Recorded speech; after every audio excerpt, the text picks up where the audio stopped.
I've been finding that with terms like innovation or design thinking, it brings up mental images of, hackathons or brainstorming sessions or sticky notes on canvases that kind of seem like arts and crafts to a quote unquote serious corporate executive.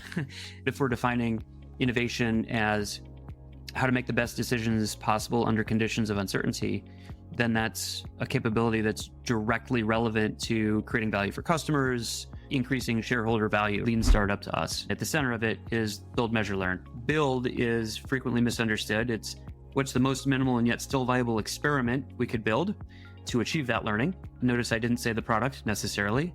And the viability applies to its ability to test the assumption, not the viability of the product itself. Creating great products isn't just about product managers and their day-to-day interactions with developers.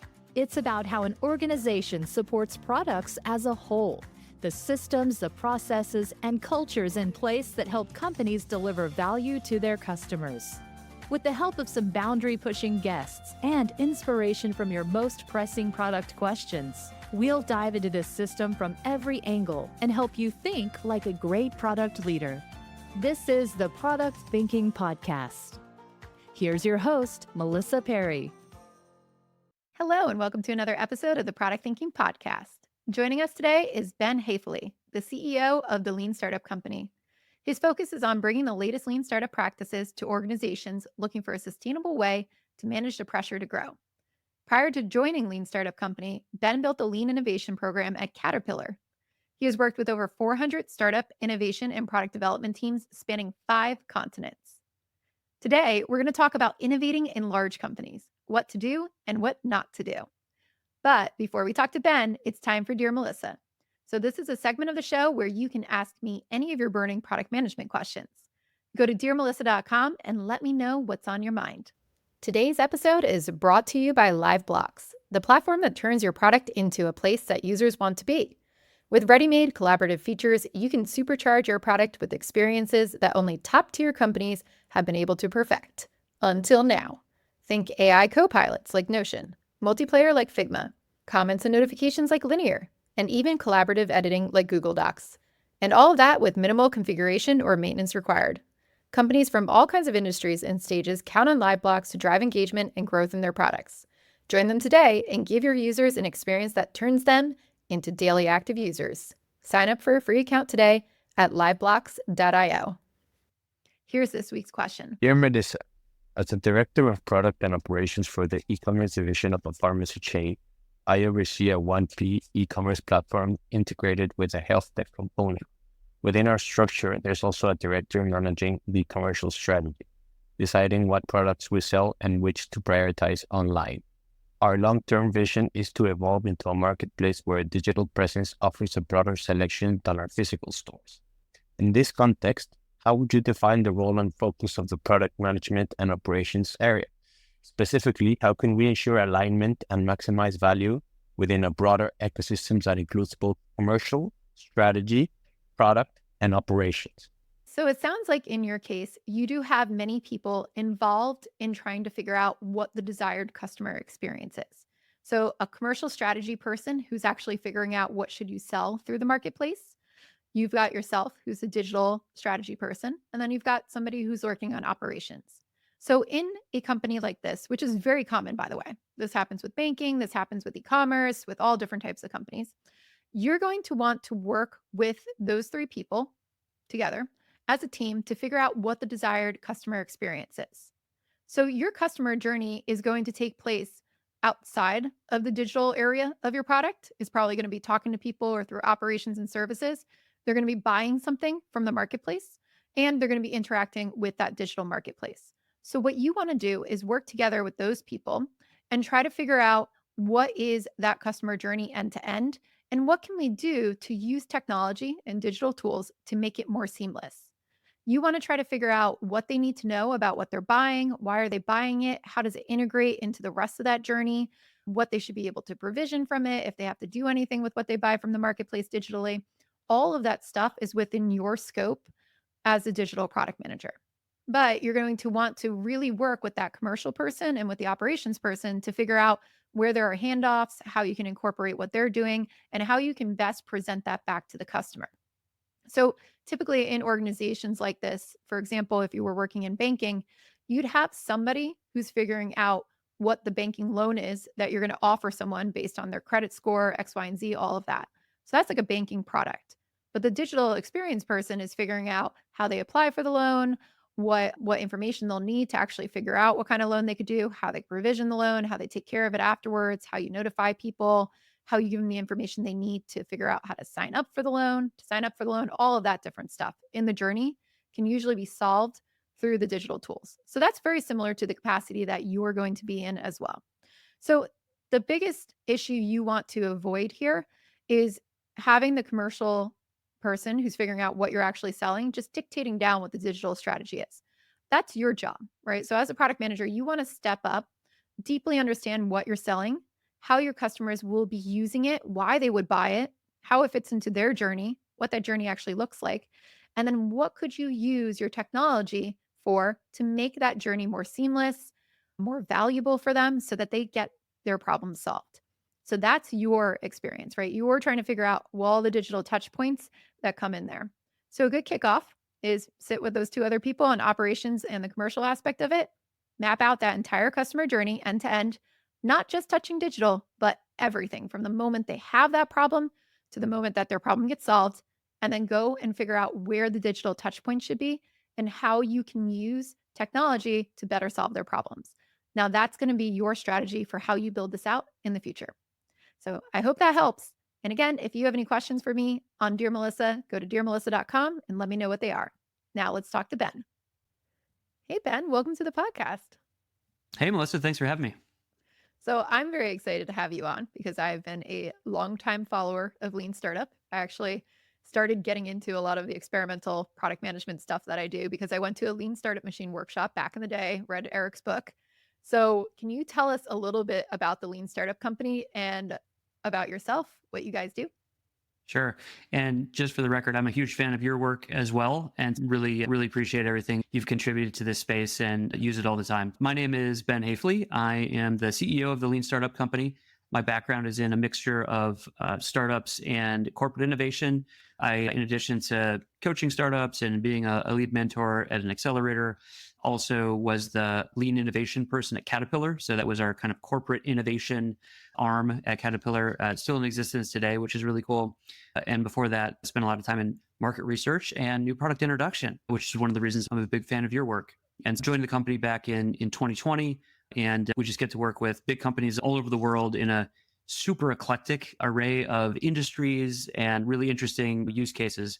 So it's been a great ride. And I would say our superpower, and we're lucky to have this, is just to be able to see across all these companies that are trying to do similar things and finding out what works, what doesn't work, and how to better advise people on what to do. So that's me. Very cool. And Lean Startup as a concept, can you explain to our listeners, if I feel like most of them have heard about it, but if anybody hasn't heard about Lean Startup, can you explain the concept there? So that's a great question, and we could do an hour on that. I would say that Lean Startup was codified by Eric Ries, who's our founder at the Lean Startup Company, in 2011 in his book, The Lean Startup. And in that book, he was very deliberate to say, hey, this incorporates things like design thinking and user research and UX and agile principles and all that kind of stuff. But there's a lot of, I don't know if it's clickbait or people are really trying to help where this is design thinking, that's Lean Startup. And it's useful to consume that content, but really from our perspective, it's the scientific method, right? We have an objective and there's some variation on how we can achieve that objective. So how do we state what we think will work and then test it and find out if we're right enough times to vet, shape, and de-risk the path forward? And so a lot of what we do is, I guess, technically design thinking. And a lot of what we do is instilling agile principles. That's all Lean Startup to us. And at the center of it is build, measure, learn, which is actually operated, learn, build, measure. So learn is, what do we need to learn next about this thing? Could be an entire new business. It could be a new product within an existing business. It could be a new feature within an existing product. So kind of the level of granularity needs to be specified. But once you've got what we're trying to achieve, you can say, what do we not know about it? What's the most critical thing to test next? So that's learn. What do we need to learn next? And then build is frequently misunderstood. It's what's the most minimal and yet still viable experiment we could build to achieve that learning. Notice I didn't say the product necessarily. And the viability applies to its ability to test the assumption, not the viability of the product itself. But we could, again, spend 2 hours on that. And then after build is actually running the experiment. This is the measure part, getting the data, and then coming back to learn and saying, do we need to learn anything else? Or have we sufficiently de-risked? So learn, build, measure, that kind of build, measure, learn loop is at the heart of lean startup. And it's the scientific method applied to business. I like that you went back and started with learn there. I feel like that was a huge misconception when lean startup first came out. Was I saw everybody just building whatever came to the top of their mind and throwing it out. I actually worked in one company when I came in, and I was trying to introduce these principles, talk about MVPs. We said that product part of it is not great, but I was like, well, we should do an MVP. We should do an experiment. And they freaked out. They were like, no, we can't do experiments. We're a real company. We're a B2B company, Melissa. We can't run experiments like that. What do you mean? And it turns out somebody had read the Lean Startup, tried to do an experiment in this company. It was like a marketing data company. And they just put like a button to nowhere on a screen. Yeah. It didn't work to just see if people clicked it, but there was no follow-up. There was nothing going on. So they just built all this janky stuff, didn't really learn anything, and pissed off a lot of customers. So they were like, oh, we're never going to do Lean Startup. That stuff doesn't work. Yeah, we encounter that kind of stuff all the time. And I think startups, by the way, a startup, our definition of a startup is straight out of the book because it still works. And the second it doesn't work, it will no longer be our definition, is that it's a team that's designed to deliver a new product or service under conditions of extreme uncertainty.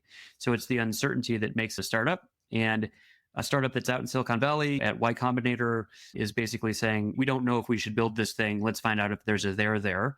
So that's a startup, maybe obviously. But also if you have a big company, like a Fortune 100 company, where they're trying to spin up a new business or a new product or some new features on an existing product, that's also a startup team to us, because they're faced with uncertainty about which of these different options should we pick, right? And that's really the core of what we're trying to do. And startups have a little bit more leeway, to your point, right? Coming back to your point of when you're a startup, sometimes you'll try to make fake sales, or you'll trick people into entering credit card information and then say, psych, we were just testing demand. That's obviously something you don't do with a well-known brand, an established organization. The good news is there's plenty of other calls to action that you can have that aren't tricking people, that are meaningful, that signal an exchange of value, that signal that there's actual traction. And so designing those experiments appropriately for a large business is a kind of an art and a science. So we just talked a little bit about one thing that I see is a big difference between smaller startups and these larger corporations when they're actually innovating or trying to launch something new. And that's that reputational brand risk, right? We can't just throw a bunch of stuff out there and not have it end up well, because people will get mad and there's a lot of paying customers here. What are other differences between innovating if you were just a first-time startup, right? Just no brand, no nothing, no awareness, versus trying to launch these new products or services inside a corporation? Yeah, that's an important question. And just maybe a moment on the word innovation. Yeah. I've found recently, and I just like to get out and talk and interact with people and try to do it in person as much as possible. And I've been finding that with terms like innovation or maybe design thinking or some of these things, it brings up mental images of, I don't know, hackathons or brainstorming sessions or sticky notes on canvases that kind of seem like arts and crafts to a quote unquote serious corporate executive. and I guess, so I think neither one of us wants innovation to mean anything frivolous like that. But if we're defining innovation as how to make the best decisions possible under conditions of uncertainty, then that's a capability that's directly relevant to creating value for customers and to tarnish with business terms, but like increasing shareholder value, right? Creating value for shareholders. So if that's what we mean by innovation, then it's if companies are trying to innovate, how do you use lean startup? And I'd say there's different use cases. There's corporate innovation where you're incubating things in a separate group that are off to the side. Don't even get me started on core adjacent transformational horizon 1, 2, 3. I think well-meaning concepts that have just wreaked havoc upon many a company, right? And so they're just used in the wrong way. So innovation, corporate innovation is a use. Product innovation is a use, which is of particular interest to the listeners here. Also technology, I'll call it commercialization, right? Where it's, hey, blockchain's exciting, or right now, I don't want to say the word AI more than once, so I'll just say it that one time. That's really exciting. So what do we do with it? Technology is not a product. It doesn't have a value proposition until we weave it into a business model. What is it? So all those are different use cases of lean startup at a big company. But build, measure, learn is the same. That's the essence of it. But I would call it the connective tissue between build, measure, learn and the rest of the enterprise, because things work in a certain way already. You're not starting from a blank sheet of paper. So what's the connective tissue back to the enterprise? And a couple key things would be milestones, right?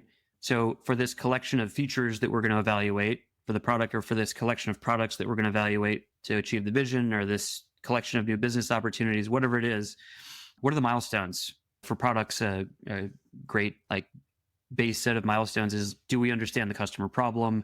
Do we really know who the customer is? Do we have evidence of traction with customers? Do we have the right go-to-market strategy? Just stuff like that, where you can say, of all these things that we're doing, what are the milestones? We don't want to just go out and run, build, measure, learn willy-nilly, right? So that's one.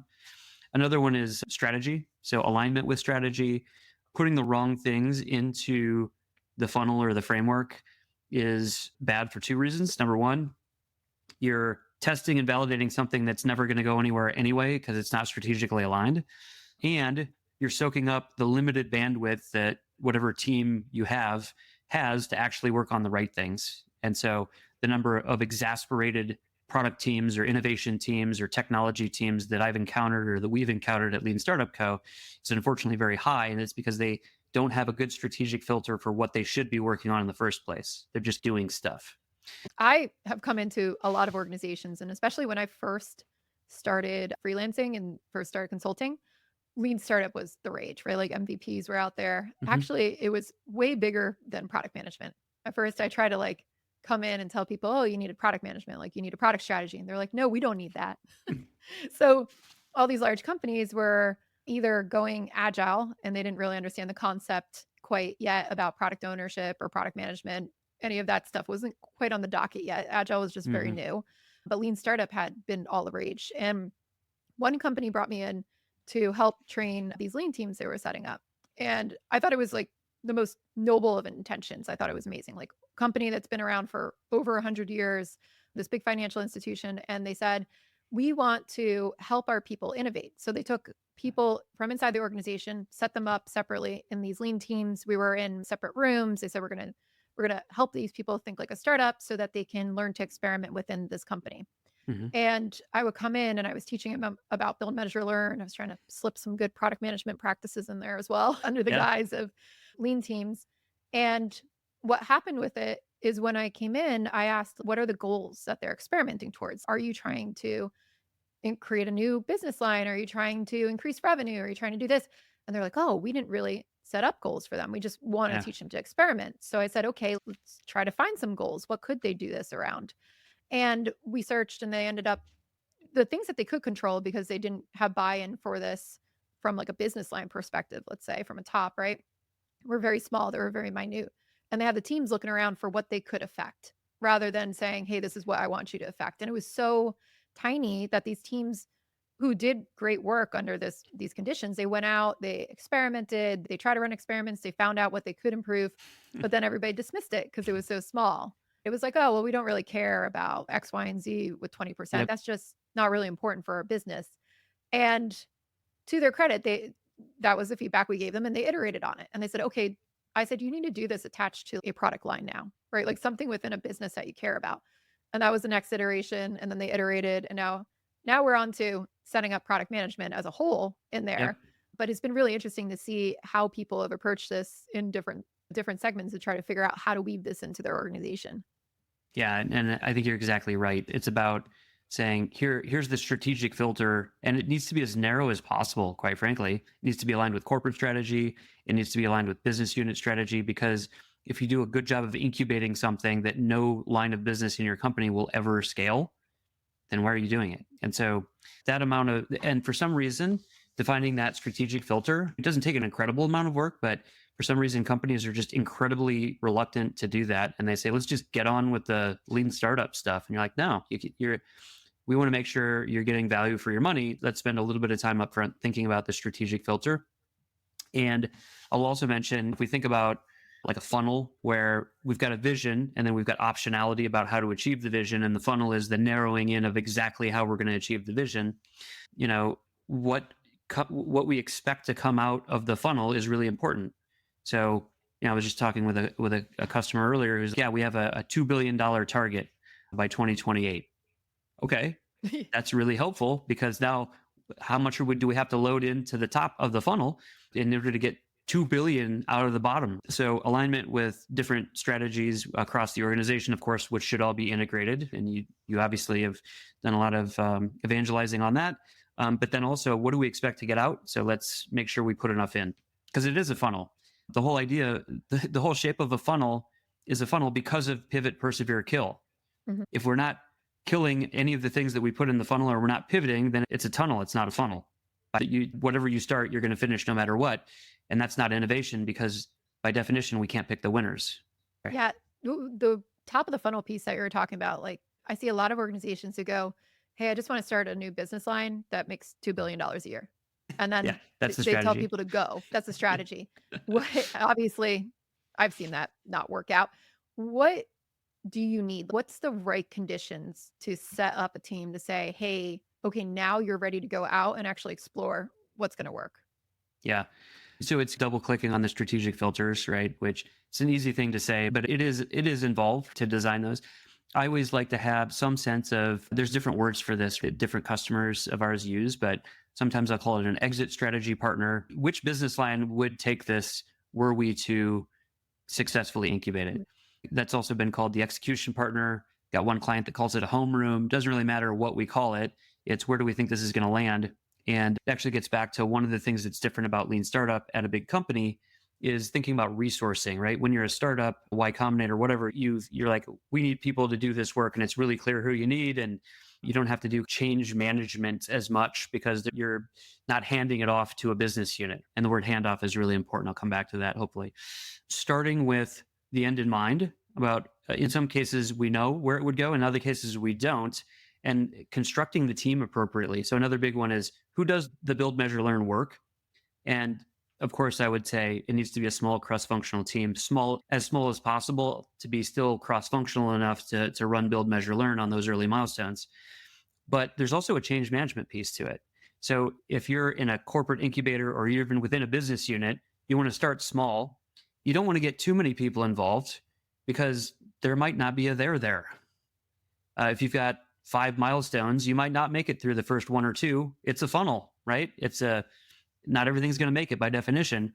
So you want people to be aware of things, but you don't want to get them whipped up and excited about everything that's at the top of the funnel and get buy-in. And you can only start when everybody agrees this is a great thing, because that's too much buy-in for the top of the funnel. But they need to be aware. And then the art is, as you move through the funnel or you move through the process, it's who do you bring over? Who do you add? Which team members need to join your small team so the team becomes bigger in a very deliberate way? And I always love to monitor the usage of possessive pronouns. And there should never be a discrete handoff moment. It should be a continuous handoff. And the exit strategy partner, or whatever we're calling that group that's taking it, should be using we in our project. We are doing this.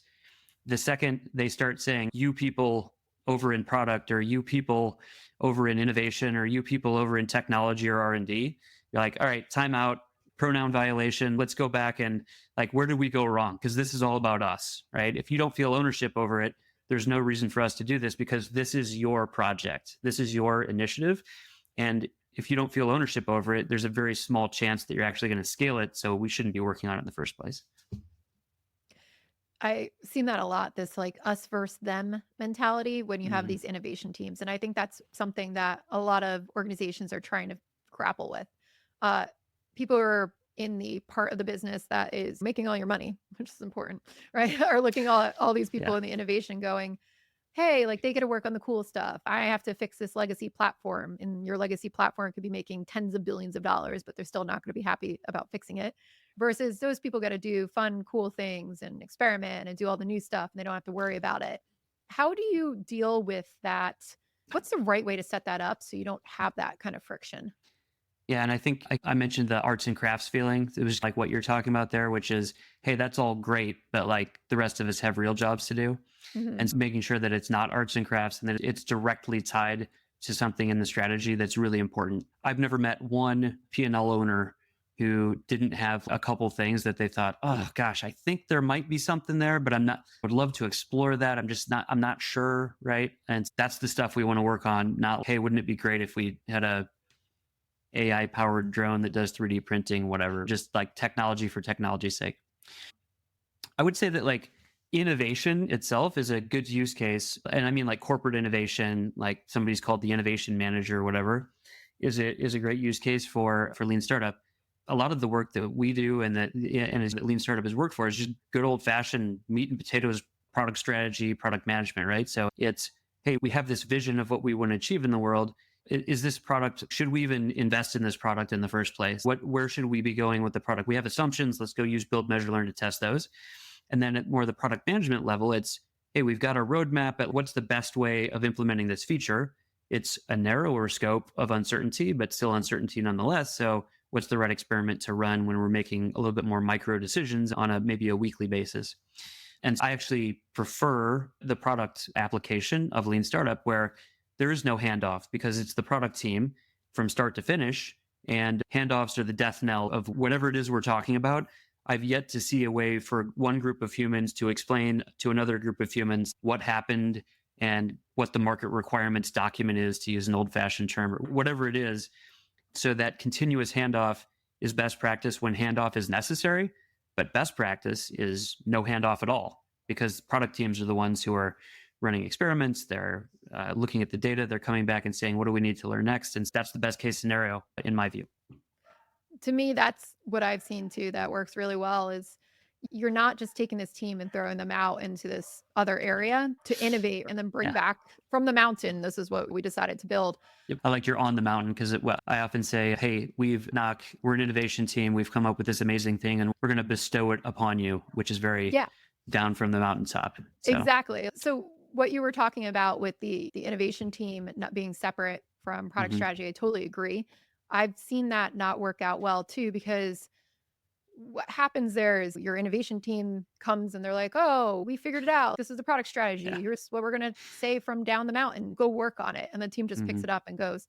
But what's happening there, though, especially in the product management aspect of it, I see so many people not think that innovating or creating new things is part of their job then as product managers. They're like, oh, we work on this incremental improvement type stuff, but they never think of what could we be doing differently? Should we rip this all up and do something else? Because they think all of innovation comes from that team and it's not something that's baked in. Yeah, I totally agree. And it's back to the problem with the word innovation, right? Innovation is solving a problem in the best way possible, full stop. And if we have the most technologically marvelous thing that we've invented, and then it solves a problem equally as well as if we just hired a new person and they worked 40 hours a week on it, which one's the best solution? It's whatever one solves the problem the best way. So it's not technology for technology's sake. I think I said earlier, I don't like the whole core adjacent transformational framework because that works in retrospect. Like we're looking back and, oh, look at the way these things turned out. But it's a bad way to plan forward because then it makes you think, well, we can't work on that because that's core innovation and we're focused on transformational. No, we're all focused on solving problems the best way we can for customers. That's it. And I agree. I think I'm trying to find a better word for innovation. And sometimes I'll say research. Sometimes I'll say problem solving. Sometimes I'll say creating value for customers. It's a tough word to try to wiggle out of. I like when you say the research pieces on that too, because I feel like with Lean Startup, there's a common misconception that you don't do any work or research before you actually start experimenting. And I think we've been talking about how you need that strategy to come in and do that. But everybody just jumps into that build a lot of the times, or they're like whack-a-mole of what can we actually solve instead of going out and doing the customer research components of it. So when you think about, obviously it's the minimum viable experiment we've been talking about in Lean Startup, but when you think about what type of work needs to precede that minimum viable experiment, like how much do you think about jumping into building right? And getting something out versus like, how much research should we be doing to make sure that this is the right strategically aligned thing or this is the right strategy to go after? Yeah. So just like anything else, if you're uncertain about your strategy, you can say, what are we uncertain about? And how might we test that? What are the underpinnings of our strategy that we have the least amount of confidence about? And then how do you design an experiment? Just to reiterate one of my earlier comments, build is not necessarily a product. It's an experiment. And that's a very common, misconception that we run up against all the time. So it's the most minimal and yet still viable experiment that you can build in order to get the learning that you need. And so I would say most of the time when a team's starting from scratch and they say, hey, we think there's a problem here, but we're not really sure. We're not really sure who the target customer is. The experiment that will help them build is user interviews. That's not a minimum viable product, but that is the minimum viable experiment. That's the best way of getting us the information that we need at that particular time. Plus, is like interviews have the added benefit of asking follow-up questions and root causes and collecting artifacts. And yeah, we help clients run experiments all the time that don't involve building products. We're building experiments, including interviews, including observation, and including come home with me, or just checking out people at Home Depot and what they're doing or how they're making decisions. And yeah, all of that is fair game and part of the Lean Startup Toolkit. A lot of pushback that I get from large enterprises when we talk about customer interviewing or experimentation, especially the highly regulated ones, is the legal aspect or the compliance aspect of it. Yeah. How have you helped companies navigate those highly regulated industries like banking or insurance, where you've got all of this stuff that you have to really worry about from a legal perspective before you can just jump in and test with users or introduce something to users or talk to users even? Yeah, great question. And surprisingly, I would say like right now, most of the work we're doing is in B2B as opposed to B2C. And so we've got a lot of kind of good tips and tricks on that. I think part of it is just not having that team, that small cross-functional team, being so small that the first time you encounter legal is when you're trying to go and interview the company's biggest customers for no apparent reason, or you're trying to show them a landing page for no apparent reason. And the legal team just looks at you like you're from outer space. And so really what Lean Startup is about is the scientific method, which is de-risking things to say, hey, we've done our research. Here's what we need to do now. And that's exactly what legal is trying to do. They're trying to reduce risk for the company. So is brand, right? They're trying to reduce risk for the company. So if you can, I would say, appropriately involve some of those guardrail partners up front and say, hey, you know what? We're going to do this thing called Lean Startup. By the way, we don't have to call it Lean Startup. We call it Lean Innovation. We can call it Rapid Works. We can call it whatever a company wants to call it. Our job is to help this company take less risk. Here are 5 examples of the last 5 times we've made a bunch of assumptions about a new product and it totally flopped. You remember those? Yeah, I remember those. Okay. Our job is to reduce that risk. And so we're actually in the same business. You're trying to reduce risk. We are all trying to reduce risk. In order to do that, here's some things we need to do. We need to go talk to customers. By the way, this isn't our first rodeo. We're going to make sure that the discussion guide, if you need to see it, that's cool. Sometimes what's legal going to say, but they just need to see it so they feel good. Same thing with brand. And if you explain it that way, they're like, yeah, okay. Like we're all trying to do the same thing. But if you leave it until the last minute and you're driving over to a customer and then you call legal and announce that you're about to walk in, they're going to have a panic attack, as they should, right? Like having empathy for those types of groups at a big company. Yeah, that makes a lot of sense with that. When you are working in the B2B space too, there's a lot of different concepts in Lean Startup and through experimentation about how we build MVPs and what that looks like. What are some techniques that B2B companies have to use or should be aware of when it comes to experimenting versus B2C? Gosh, that's an interesting question. I don't think I've ever been asked that. B2C versus B2B. I always like to disaggregate an experiment into the instrument. So that's like what we're showing or what we're presenting to the humans. The channel, which is like how we're presenting it to the humans, like through which medium, in person or over Teams or social media, like how are we delivering the thing we want people to react to?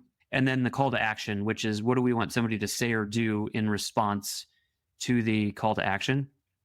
And so B2B versus B2C, I'm thinking like the kinds of instruments that we do might be a little bit more high fidelity just because instead of being really, being able to talk to 1,000 customers tomorrow. There's only 5 customers globally. And so we just want to take a little bit more time to make sure the instrument, maybe do some more comprehension tests ahead of time to make sure that when people tell us if they like it or not, they're not really telling us if they understand it or not, right? So do a little bit more work like that.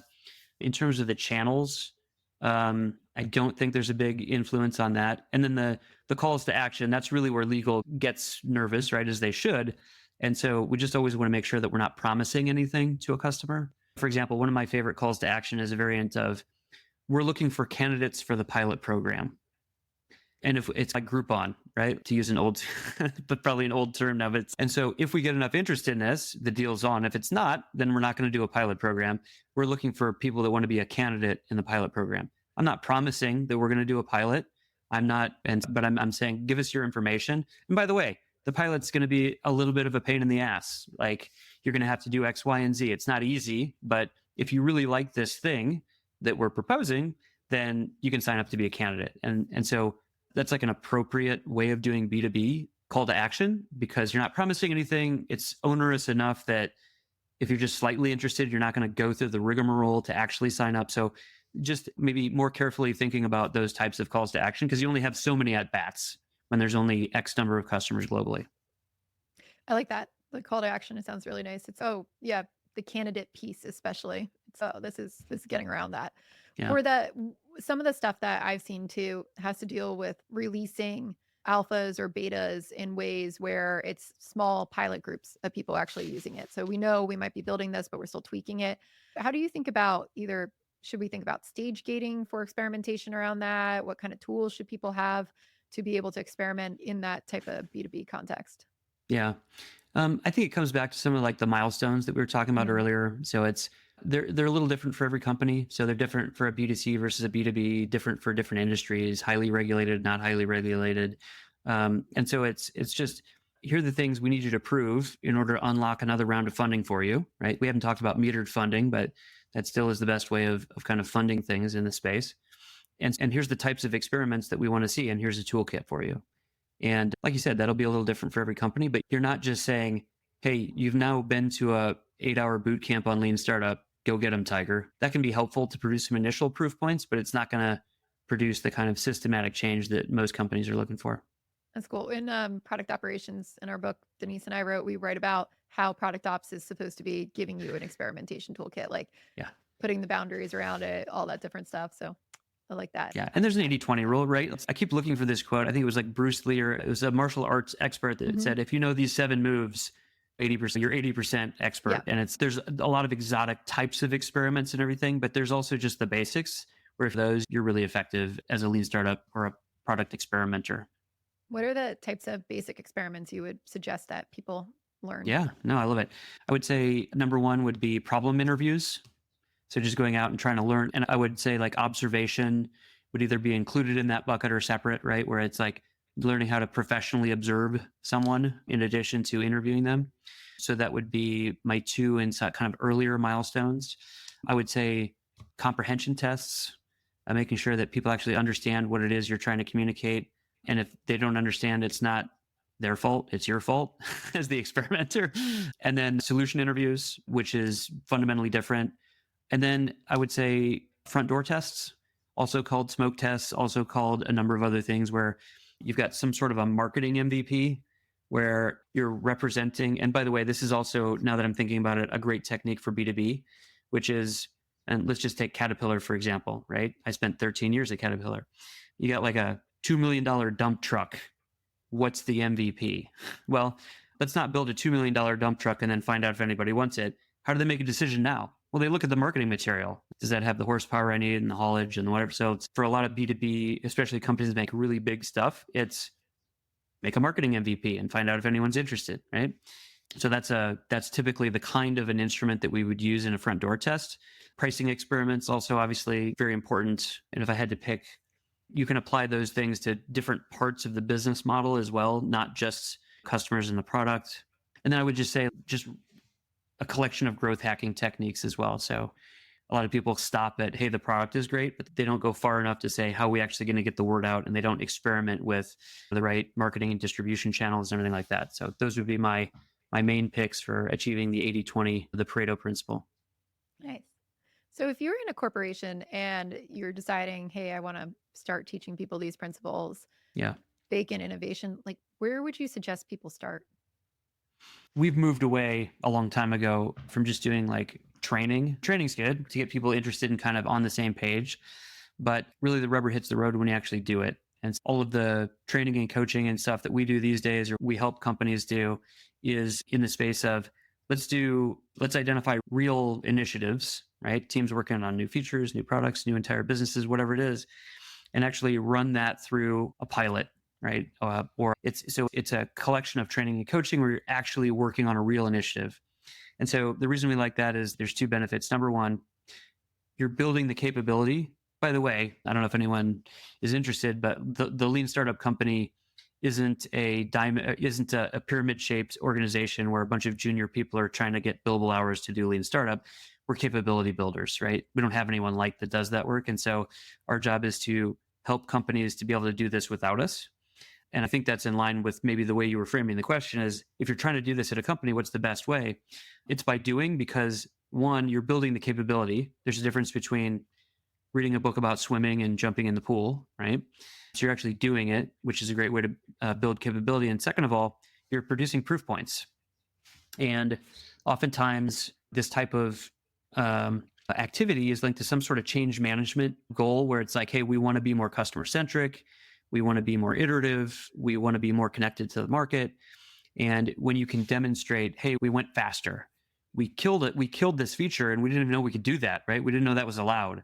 Or we pivoted and we didn't know we could do that before. You're collecting proof points so that, think of an internal adoption curve for any new way of working. And in this case, Lean Startup. Then the innovators are the ones who are in the pilot. And then the early adopters say, oh, okay, I get it now. I'm going to do that. And then the early majority has some examples because the early adopters did it. And you can earn your way across the internal adoption curve as opposed to forcing it on the entire adoption curve, which has never worked. Maybe it has, but not to my knowledge, right? Because you're trying to go after even the late majority and the laggards. And by definition, they haven't seen it work. So they're out. And I don't blame them. So you're starting with this team, trying to prove that you're out there. Once organizations have done this successfully, let's say that they run a graded experiment, they found out they should build something, they build it, it works. Where have you seen it? I've witnessed this, but what happens where organizations stop doing that, right? A lot of them slide back into old behaviors. How do you prevent that? Yeah. Well, there's a couple different ways. Number one is what we find is there's often, believers or champions or something like that, who are the ones that make sure that continues, right? Because they see the benefit, they see the value, they see how much better the products are when you're actually using Lean Startup techniques. Another way is explicitly by training a cadre of coaches and trainers who are the ones who are the protector of and the advancement. And so one of the cool things is for us is we'll lose touch with a customer for 2 years and then we'll bump back into them and they've moved the ball, right? They've advanced the craft and that warms our hearts. So that's a great thing to see. I think the other thing is some of that connective tissue that I mentioned before, it's actually making that explicit and saying, this is our framework. And so we have a lot of customers who are like, we did some pilots up front, we learned and everything, and we thought, hey, this is great. There's enough proof.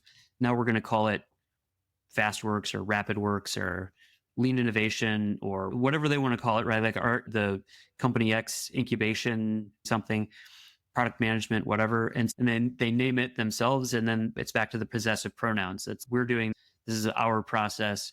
And that feels really good. So it's designing that framework for them so that so it propagates itself long after we're involved. So now it's continuing even when you're gone over Totally. time. Yeah. So if you were a leader and you're saying, hey, I want to invest in this, what's your biggest piece of advice? My biggest piece of advice would be to prove it to yourself. Don't go all in the beginning. And it sounds weird, but we'll have customers, they'll come in and say, hey, we want you to design from the beginning. We've never done this before. We want you to design this new framework and then we're going to go implement it. And in a lot of cases, we'll say, no, we shouldn't do that. I know where you want to go, but let's get some proof points because there's a key concept. It's probably the world's like most unimpressive concept. I call it the convince do loop. And what I find is you want to do just enough convincing for this way of working to be able to do it. And then you want the doing to do most of the convincing.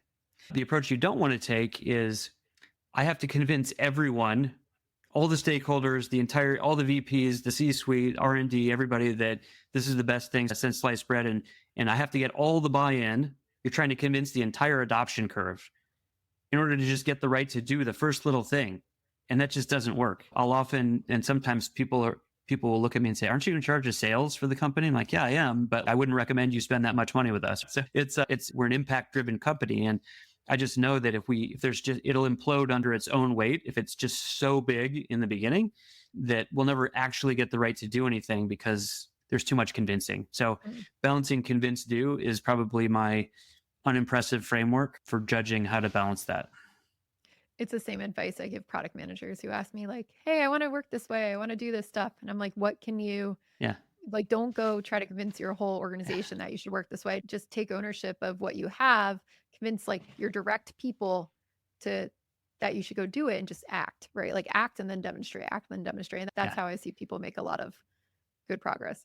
Yeah, I've never seen anything. We've all heard strategy, it's culture for breakfast, and that's correct, but it's also incorrect in the way that people use it in a lot of cases. But we've never seen culture change without proof points. So that's the convince do loop, right? I've now seen this work. I get it. I'm the next person on the little internal adoption curve, and so now I'm going to give it a shot. And it seems like it, quote unquote, takes longer, but it doesn't take longer because the other way just doesn't work at all. And so it's the only way we recommend people get into it. Ben, when you look at how innovation is changing and what's in store for lean startup and corporations out there, what are you excited about? Oh, so much. I'm excited about just continuing to just help, like I said, just good kind of product work, right? Not necessarily quote unquote innovation work. That's always exciting. And we know how to set that up correctly at companies. But I really like the product work because it's no nonsense. It's directly connected to the strategy of the company. And it's the work that the company does, right? Like you don't cut product because that's what companies do is they make products and manage products and manufacture. So I really like that. I would also say in the innovation, what used to be called the innovation space, there's a few companies out there that are really nailing the innovation space. So it's certainly not dead, but I would say what we're finding is there's like more specific funnels now. So instead of the innovation funnel, it's the wearables group and they have a little wearables funnel, or it's the electrification group and they've got a little electrification. So I actually like that because the strategy is much more explicit and more narrow as opposed to let's just go out and innovate on everything. And so I actually view that very positively, call that corporate innovation 2.0. I really like that those teams are getting specific. And then I said I wouldn't say AI again, but I will. There's just such an opportunity out there to help people make sense out of the excitement and the buzz and whatever. So our client's the chief AI officer at a Fortune 100 company. And the CFO called and said, hey, we need to spend more money on AI.